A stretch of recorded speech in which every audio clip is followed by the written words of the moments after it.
of dollars that can be there for the Greenlanders, and Denmark has done nothing to capitalize on that for the people of Greenland. Yes. Look, your GDP is $3.3 billion. Yes, you've made that point 3 times. The minister actually told you the people of Greenland don't want to be part of... Yeah, and you're not listening because... Before we jump in, tell me where you're tuning in from. And remember to like and subscribe.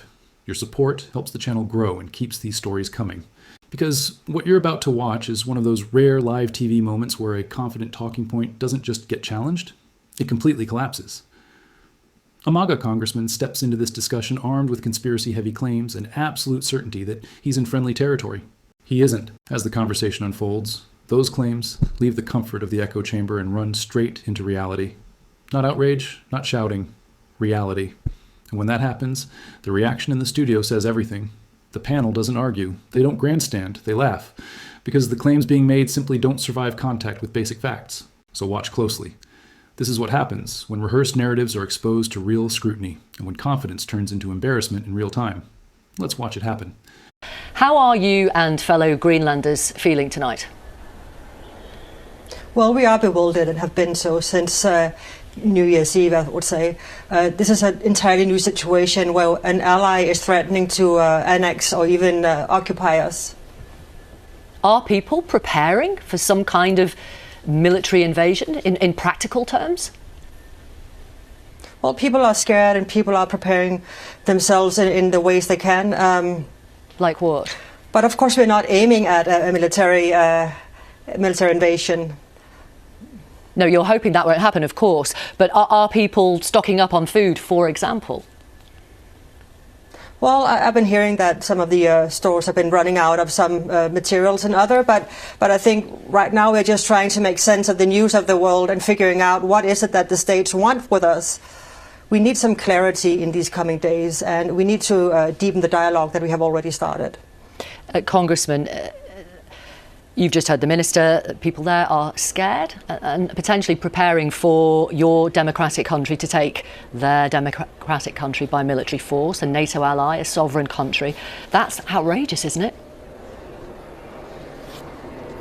Well, I mean, I think the idea that the United States would take Greenland by force is absolutely absurd, and quite frankly, it's a talking point from globalists who are trying to sound an alarm. Let's be honest, the GDP of Greenland is roughly $3.3 billion. Sure, and if I may, when Donald Trump... I'll finish. $3.3 billion is, and yet, China has invested $450 billion into the Arctic Sea in just a 5-year period from 2012 to 2017. So if you're in Greenland and you are alarmed, it should be the buildup of resources by China in the region, and you can look at other countries that they've come into, whether it's the Belt and Road Initiative, or if you look at their Thailand, Taiwan, Hong Kong, etc. So look, at the end of the day, the United States of America protects the Western Hemisphere to include Greenland, and we are looking to have a productive dialogue. End of story. Donald Trump has had multiple... Of course, sorry, Minister, do come back. Do talk to our congressman. Yeah, I just want to say that in Greenland we do understand that we are a part of the American national security sphere. We get this. What I want to know is, by your standards, what is your plan and your proposal? Leave the people of Greenland. And we do not want to be Americans, and we have been quite clear about that. We do want collaboration and deep partnership and relationship. But I just must ask you, what value do you put on our culture and our right to decide what happens with us in the future? Yeah, absolutely. I think that's a valid question. I think as we look, we're entering into a new era. When you look how open the Arctic Sea is, the Greenland Sea there, the Arctic Ocean, Greenland Sea, and so you look at Russia has 8 nuclear icebreakers deployed. China has 5. Denmark can't keep pace with that, and so as you have increasing resources by adversaries of the West, and that would include Greenland, you're going to need this relationship with the United States of America. So whether it's the Golden Dome, whether it's trade, and look, there's trillions of dollars in resources there in Greenland for the Greenlanders, for the people. Denmark has not done anything, quite frankly, to capitalize on that for your people, for your country. The United States can certainly do that, and it's a win-win for the Greenlanders. And do you want to answer the minister's question, which is what value do you put on what the people of Greenland want? Absolutely. I think if you had a referendum today to the folks of Greenland, they would overwhelmingly want independence from Denmark, and they would overwhelmingly want a closer relationship with the United States of America. I need to rebuke that. There was a survey last year that showed overwhelming solidarity within the kingdom. Of course, we want more self-determination, but we want it within the realm of the kingdom of Denmark, and I think that should be respected. We have been working towards more autonomy for 300 years with Denmark, and I think we're making progress in many ways. But this is a decision for Greenland and Denmark, a conversation we need to have amongst us. And I think that should be respected. I think the people of Greenland has clearly stated they do not want to be Americans. They want collaboration. And your point about the need to ramp up monitoring and presence in the Arctic, we are in agreement with this. This is one of the reasons why NATO was formed. It was to pull together the forces of many countries and the capacities and competences. So I think that there's ample opportunities to find solution within existing frameworks without harming my culture or my country. Well, in your own words, you've been wanting independence from Denmark for 300 years. How's that working out for you? It's not. And now we have a shift in global initiatives and powers in the region.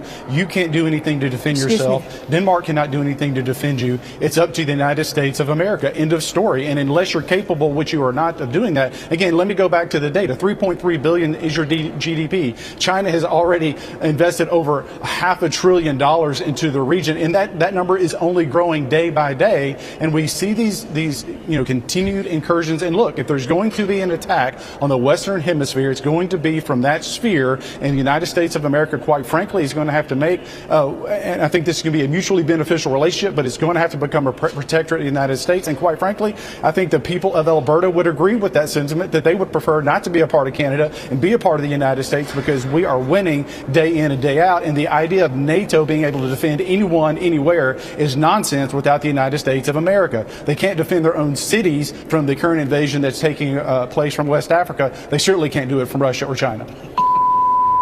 We'll try and come back to our Republican congressman. We have a guest here who is laughing at that here in the studio. Sam Kiley, why did you laugh?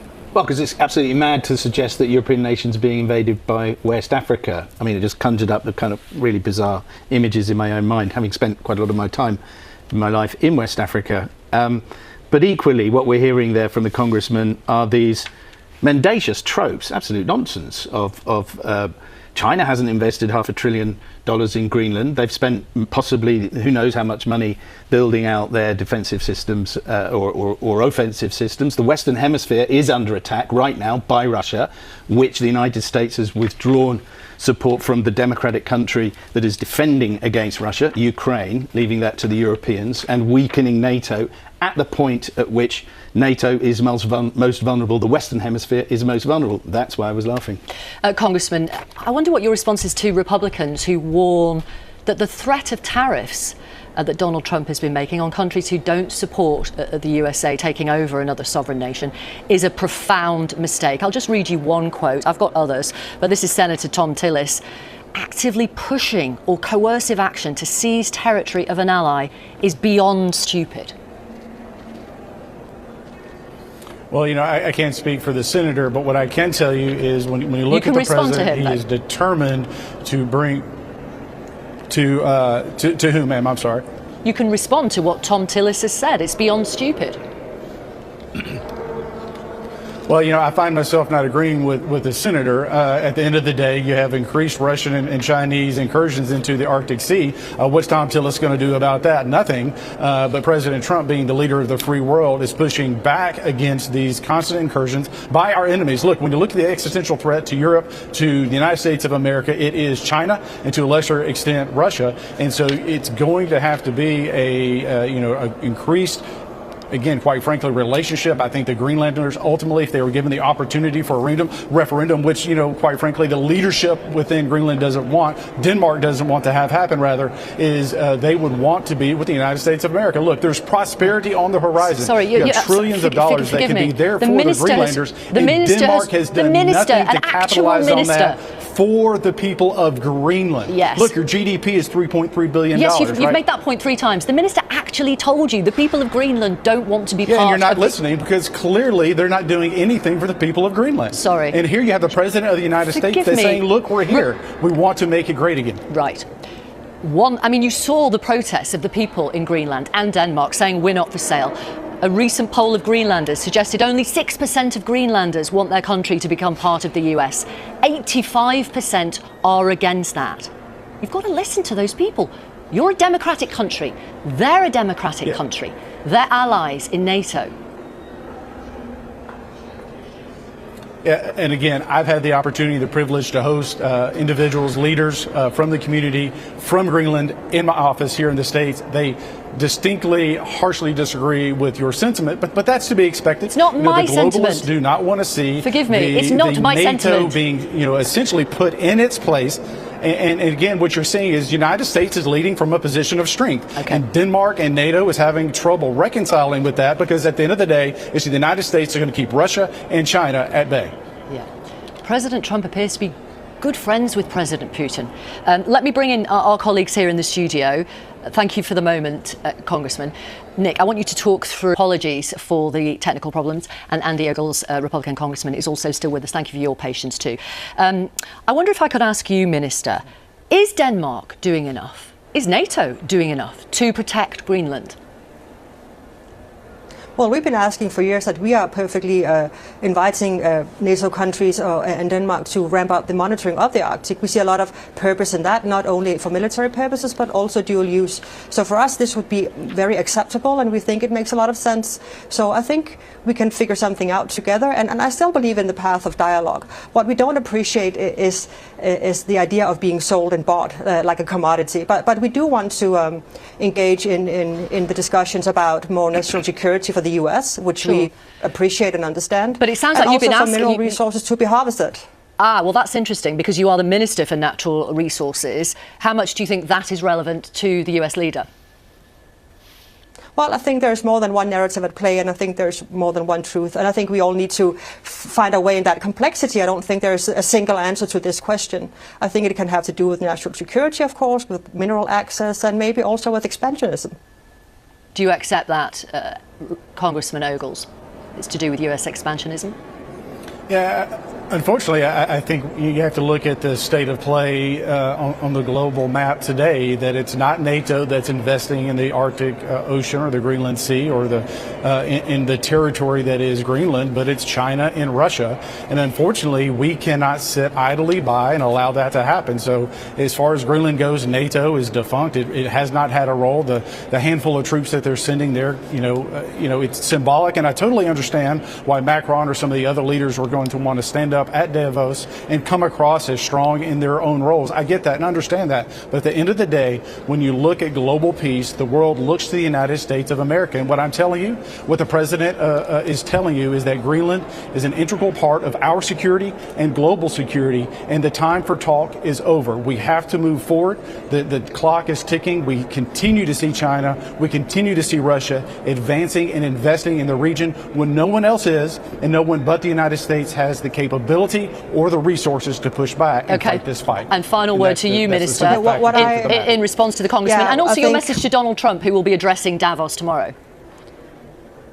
Well, one thing I find baffling is I hear this about the need to control Greenland and own Greenland in terms of making sure that the U.S. is safe and sound.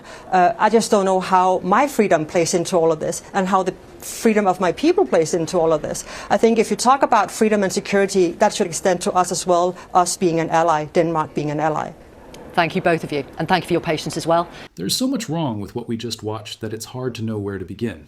But let's start with the laughter, because that moment says more than any rebuttal ever could. When the defense expert in the studio starts chuckling, that isn't smugness, that's disbelief. That's the sound of arguments leaving a closed echo chamber and colliding with people who actually understand geography, military strategy, and international politics. The congressman tries to push a familiar fear-based narrative, suggesting some kind of West African invasion route through Greenland.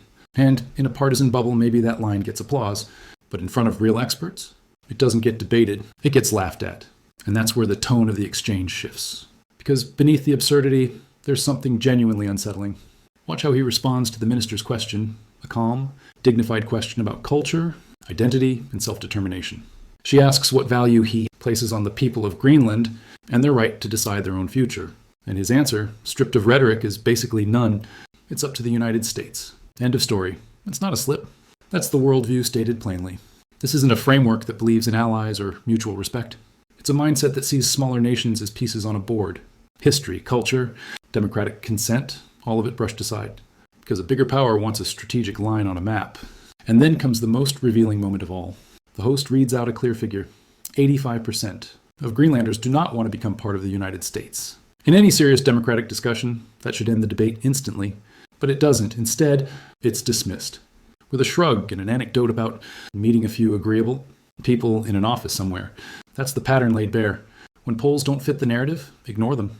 When votes don't line up, question them. When reality disagrees, replace it with a story that feels better. Facts become optional. Consent becomes inconvenient. This may have been a BBC panel discussion, but the attitude on display wasn't performative. It was real, and that's what makes it worth paying attention to. So what do you think? Was the panel right to laugh it off? Or does this kind of thinking deserve more scrutiny than it usually gets? Let me know your thoughts in the comments. And if you found this breakdown useful, make sure you hit that like button for more.